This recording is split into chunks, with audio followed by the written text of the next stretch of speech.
They said things like, "No king but King Jesus." But his teachings were absent from their writings. Sayings like, "Turn the other cheek," "Love your enemies," and "Bless them that curse you," had no place in a movement that was founded on rebellion. As a result, it becomes little surprise that once the new republic was founded, biblical imagery of Christ and the Gospels would be missing from the capital city. Instead, a celebration of pagan gods and goddesses would prevail, which seems to represent the ecumenical views of King James II and his Masonic Jacobite rebels. The chief Jacobite symbol was the white rose, traditionally worn on their Scottish bonnets. This dagger features a Jacobite rose with a pentagram in the center.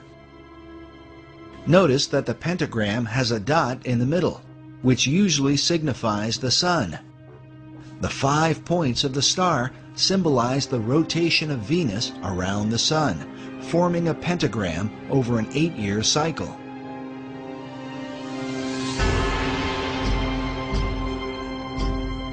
This symbol was well known to the secret societies of Europe and is found carved throughout Washington, D.C. In light of these things, the question Americans today should ask is, if the idea of rebellion was in obedience to God, what God did they mean?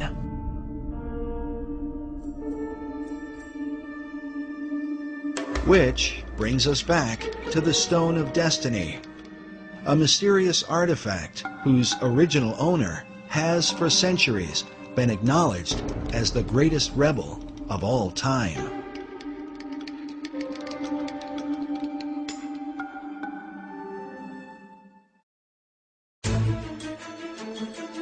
The belief is that the real stone was not captured by the English in 1296, but was somehow hidden away by the Scots.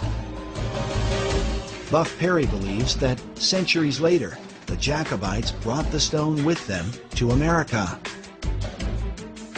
To bring it over here was to, first of all, find refuge or sanctuary for it, but also to indicate this is where the Jacobite revolution might really be successful. 1715, the first rebellion, 1745, the second, and then we have the 1770s with the Declaration of Independence. We have the Boston Tea Party, then we have the sort of prolonged war of independence, all brought about by these same people. So foundation stone, meaning this stone now is going to be placed here where the order will have its ultimate political fruition and success. Well, this is Helena Roerich, a painting of her, I believe by Nicholas, and she's bearing the white rose, which came to mean what you swear an oath of secrecy in relation to. And the Jacobites would swear sub rosa with a single white rose. Her left hand, hand and elbow, are right alongside of the casket. The symbology is extremely interesting.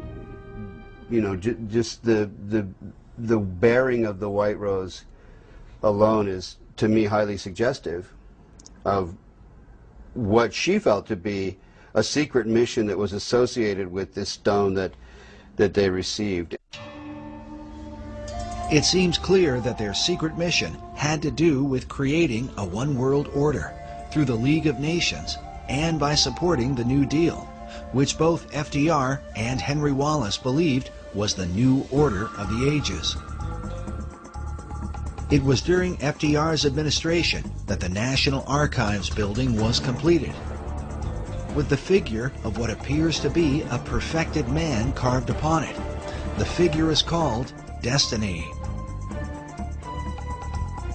With the word destiny used repeatedly by the key figures who influenced the dollar bill, FDR, Wallace, and Manly Hall, is it possible that they all believed the Stone of Destiny had come to America through Nicholas Roerich? But exactly what destiny they had in mind for America and the world must give us pause when we consider the full history of the stone. According to an ancient legend, the stone that fell from heaven is a jewel that was cut from the crown of Lucifer himself.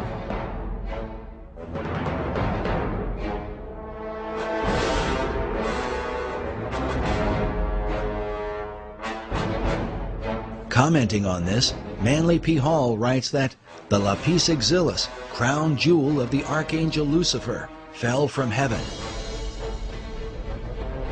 Michael, archangel of the sun, at the head of the angelic hosts, swooped down upon Lucifer. During the conflict, Michael with his sword struck the flashing lapis exilis from the coronet of his adversary, and the green stone fell into the dark and immeasurable abyss. Hall goes on to say that out of Lucifer's radiant gem was fashioned the Sangreal, or Holy Grail, from which Christ is said to have drunk at the Last Supper. This idea seems to be captured in this depiction of the Grail by Dante Gabriel Rossetti. Rossetti was a 19th century esoteric painter who is said to have influenced modern Rosicrucianism. He may well have been familiar with the ancient legend, since his Grail cup appears to be a dark emerald green, mounted in a golden frame. But according to the various legends that are told, this stone of Lucifer was divided into different parts. One part became the Grail chalice, while King Solomon is said to have fashioned another part into a ring. Yet another part became the stone of the Kaaba. While this stone is black, Manly Hall suggests that Islam venerates the color green because of its association with the Grail stone. Others believe the Grail stone is the same as the Emerald Tablet. A depiction of this tablet can be found in the floor mosaic of the Cathedral of Siena, next to an image of Hermes Trismegistus, or Hermes Thrice Great. As such, it is known as the Emerald Tablet of Hermes. Written upon it is the Hermetic maxim, "That which is below is like that which is above." The tablet is also called the Philosopher's Stone and is well known in the ancient world. Sir Isaac Newton even did his own transcription of the Emerald Tablet. In the modern world, Carl Jung is said to have had dreams of the Emerald Tablet. Manly Hall obviously knew about it and even published his own illustration.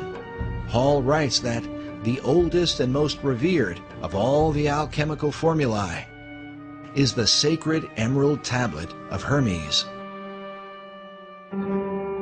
In her book on the Merovingian mythos, occult author Tracy Twyman writes that the story of the Emerald Tablet of Hermes appears to be yet another incarnation of the Grail as stone. She goes on to say, the legend connected to these items and the stone they came from relate that the stone bounced off Cain's head as it fell to earth, leaving a scar on his forehead in the shape of a red serpent, the mark of Cain. This is what the Grail as stone represents.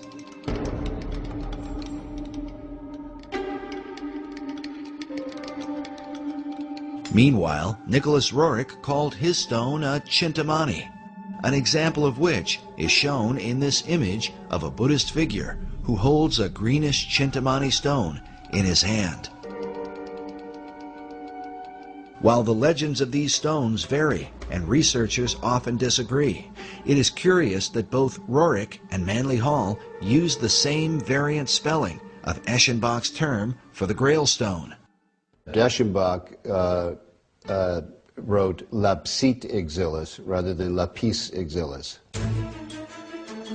In each of their writings, both Roerich and Hall used the term La Peace Exilium.